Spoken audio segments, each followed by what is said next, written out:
हम इन दोनों के इंडिया और एनडीए दोनों गठबंधनों के साथ नहीं जाएंगे। मुख्यमंत्री भी रहे हैं संवैधानिक पद पे, तो आप दूसरे पार्टी के नेता को इस तरह अपमानित शब्दों में कैसे बोल सकते हो या किसी के ऊपर एलिगेशन कैसे लगा सकते हो? जो इनके शब्दों में कहा था ढोल गवार शूद्र पशु नारी, इन वर्गों को जो मिला है संविधान से मिला है, ये तो ताड़ना का अधिकारी कहते हैं। कांग्रेस भी कहीं ना कहीं पूरी तरह जिम्मेदार है संविधान को तोड़ने की। जो उसने शुरुआत की थी तो कांग्रेस ने की थी, चाहे निजीकरण के माध्यम से की हो, चाहे वो राम मंदिर को खोलने की बात हो राजीव गांधी जी से। और कांग्रेस तो किस मुंह से लड़ेगी कि कांग्रेस ही तो बीमारी लाई ना, ईवीएम की बीमारी तो यही लेकर के आई।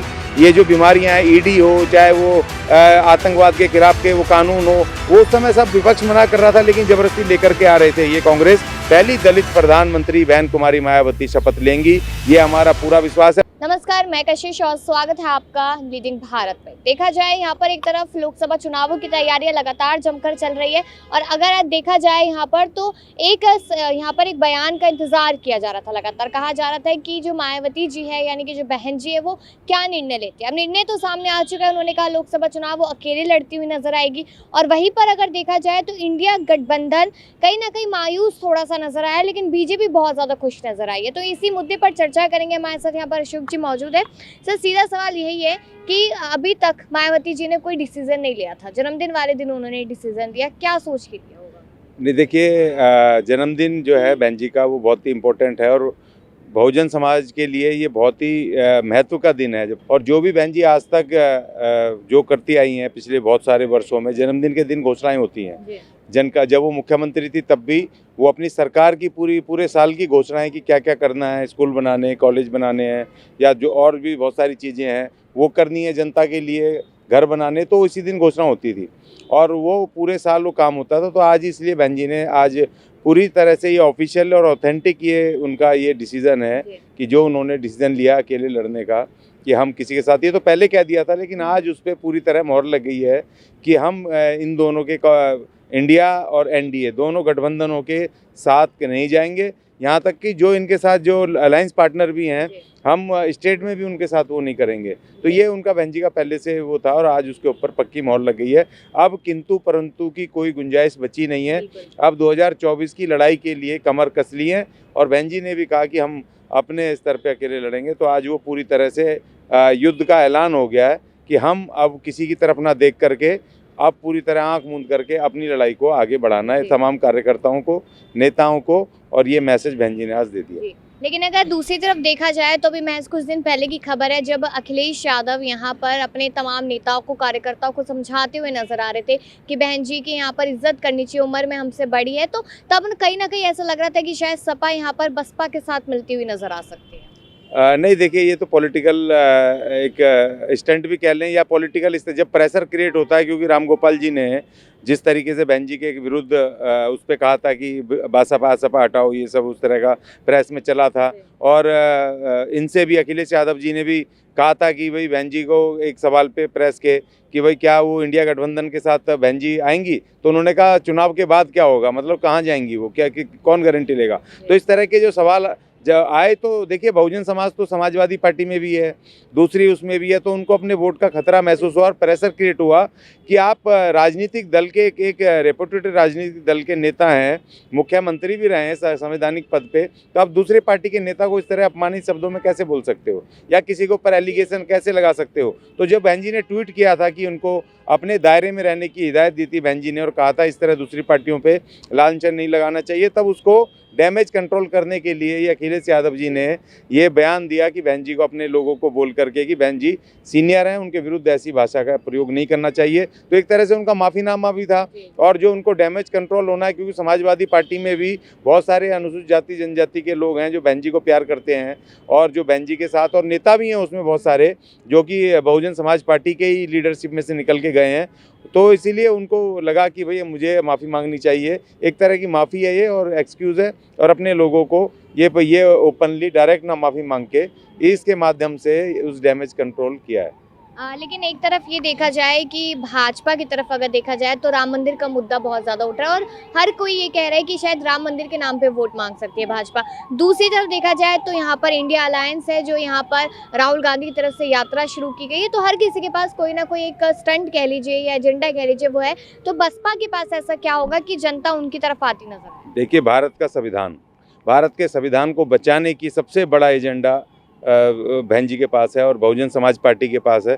जिस तरीके से 10 साल के अंदर इस सरकार ने, प्रेजेंट सरकार ने जो फैसले लिए हैं, जो निर्णय लिए हैं या जो अमेंडमेंट किए हैं, सरकार में बिल भी लेकर के आए हैं और जैसा व्यवहार चरित्र प्रशासन से लेकर हर जगह आया है, उससे ये साफ हो गया कि ये देश अब संविधान से को ये मानने वाले लोग नहीं है। संविधान को ख़त्म करेंगे और 2024 में आगे तो संविधान को ख़त्म करेंगे। आज हमें जो भी ये फ्रीडम ऑफ स्पीच हो या हमें पढ़ने लिखने का अधिकार हो या समान अपॉर्चुनिटीज़ चाहे नौकरियों में हो, एजुकेशन में हो, किसी में भी हो, तो वो हमें इस संविधान की वजह से मिला। इस यहाँ का जो इनके शब्दों में कहा था ढोल गवार शूद्र पशु नारी, इन वर्गों को जो मिला है संविधान से मिला है, ये तो ताड़ना का अधिकारी कहते हैं। और ये मिला है कि ये सब महिलाओं को, SC STs को, वर्किंग क्लास को, ये सबको इस संविधान से मिला है। इस संविधान को तोड़ करके ये वही चंद जो अपर कास्ट थे 3 वर्गों के, उनमें से अब वो दूसरा आधुनिक रूप करके मालदार, जो पैसे से मालदार लोग होंगे वो डोमिनेट करेंगे और बहुमत जनता, अब वो जो मेहनत करने वाली जनता है वो मतलब गरीब रहेगी, बेरोजगार रहेगी,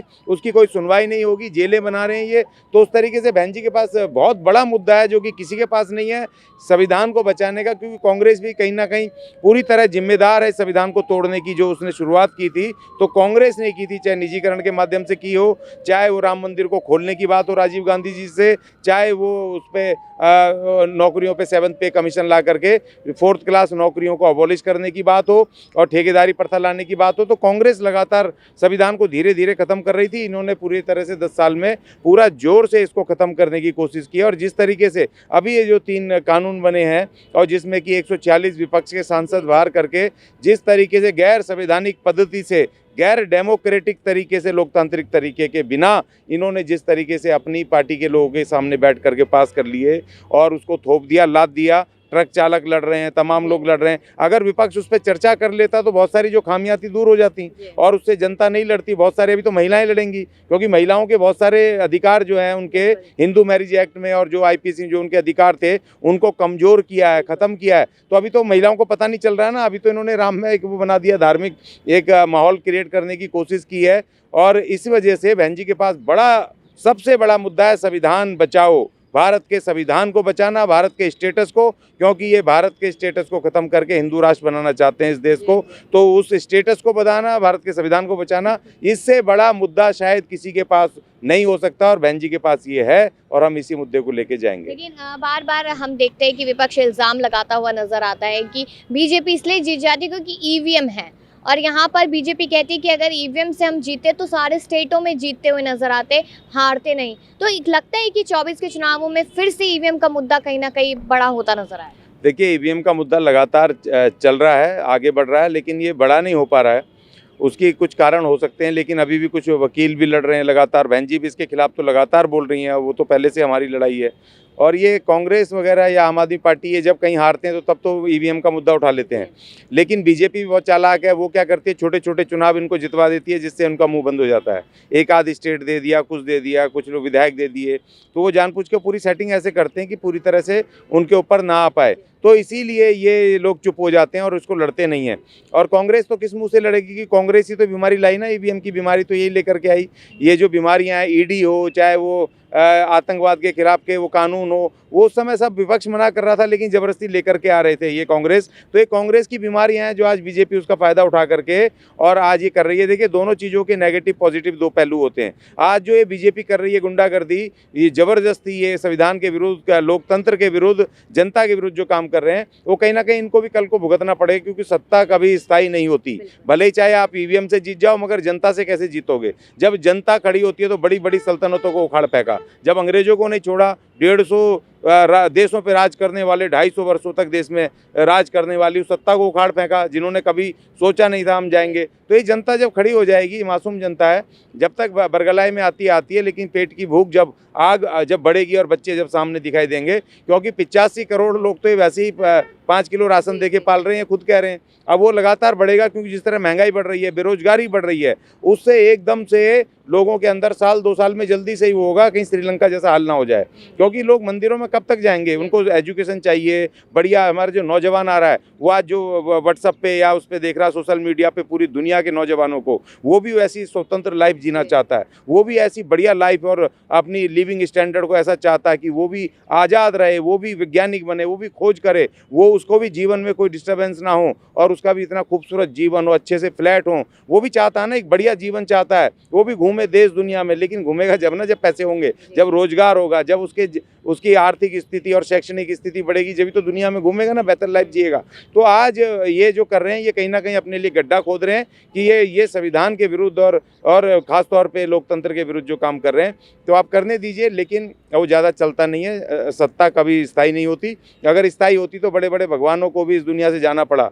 भाई जब भगवान जिंदा नहीं बचे, उनकी सत्ताएं जिंदा नहीं बची, तो भाई तुम कोई खेत की मूली हो, तुम तो भक्ति हो ना खाली, तो तुम्हारी भी सत्ता कहाँ बचेगी? बचेगी नहीं। हाँ, गुंडागर्दी हो सकती है, कुछ दिन आप तकलीफ दे सकते हो, डिक्टेटरशिप कर सकते हो, लोगों को जेलों में डाल सकते हो, उनको ईडी सीबीआई इनसे परेशान कर सकते हो, लेकिन सत्ता का चरित्र है और प्रकृति का नियम है कि परिवर्तन अवश्य होता है। एक आखिरी सवाल रहेगा कि बार बार ये देखा जाता है, अगर यूपी दिल्ली का रास्ता यूपी से देखा जाता है, तो अगर देखा जाए तो MY फैक्टर बहुत ज़्यादा ट्रेंड करता है, वो सपा के लिए हो या बसपा के लिए हो। तो इस बार किस तरीके से बसपा नज़र डालती नज़र आएगी यहाँ पर MY फैक्टर पर?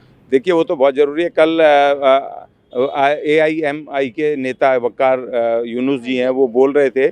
उन्होंने कहा कि अपने वहाँ पर, क्योंकि दलित मुस्लिम फैक्टर भी बहुत भारी है, क्योंकि दलित बहुत भारी संख्या में वहाँ पर हैं, और जिस पे बहन जी का एक तरफा उसमें वो भी है, दखल भी है। 14% तक वोट, 12 से 14% दलितों का वोट एक तरफा कमिटेड वोट है, जो BSP को आते ही आता है। तो कल उन्होंने कहा कि 20% मुस्लिम और ये 15% दलित, इनका वोट इस 2024 में 35% से तो बहुजन समाज पार्टी की गिनती शुरू होगी। 35% वोट से ऊपर शुरू होगी। और दूसरी बात, जिस तरीके से 2007 में ब्राह्मणों ने BSP की सरकार बनवाई थी फुल फ्लैश, इस बार भी 6 से 7% ब्राह्मणों का वोट बहन जी को आएगा। क्योंकि जिस तरीके से वहाँ पर हर वर्ग के ऊपर जो हमले हुए हैं, आप चाहे जातिगत या धार्मिक कुछ भी कर लो, जो मर्जी कर लो, आप दिखा दो हम हिंदू राष्ट्र बनाएंगे, मगर जो पेट की भूख है, जो आपकी धरती जमीन इज्जत मान सम्मान सुरक्षा बहन बेटियों की लेके सबकी, और शिक्षा, जिस तरह वहाँ टीचर पिटे हैं, जिस तरह से वहाँ तमाम लोग, वहाँ कांस्टेबल भर्ती के लिए लोग पिटे हैं, जिस तरीके से वहाँ पर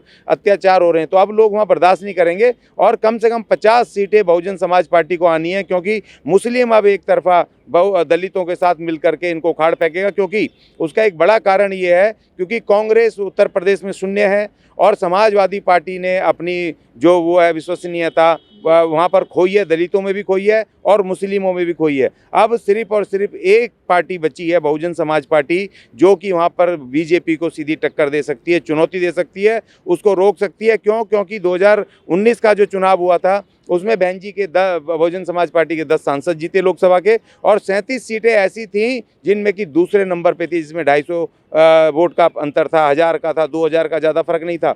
तो वो मिला करके 50 सीटें इस बार हमारी आएंगी बहुजन समाज पार्टी की, और बहन जी को प्रधानमंत्री बनना है। नई संसद में पहली दलित प्रधानमंत्री बहन कुमारी मायावती शपथ लेंगी, ये हमारा पूरा विश्वास है। और इसीलिए बहन जी ने कहा कि उत्तर प्रदेश में अकेली बहुजन समाज पार्टी BJP को टक्कर देगी, क्योंकि ना कांग्रेस है ना समाजवादी पार्टी भी अब खत्म है। तो इसीलिए बहन जी ने कहा हम अकेले लड़ेंगे, क्योंकि पूरे देश में इतना ज़्यादा कुछ है नहीं। उत्तर प्रदेश में पूरी मजबूती से, पूरी ताकत के साथ बहन जी वहाँ लड़ेंगी। और उन्होंने एक निर्णय और लिया, आकाश आनंद जी को उत्तराधिकारी बनाया, तो उन्होंने उत्तर प्रदेश की जिम्मेदारी खुद रखी और उत्तरांचल की बाकी जिम्मेदारियां उन्होंने आकाश को दे दी कि आप पूरे देश में घूमो, मैं उत्तर प्रदेश जीत करके बहुजन समाज पार्टी की प्रधानमंत्री बनवाएंगी बहन जी।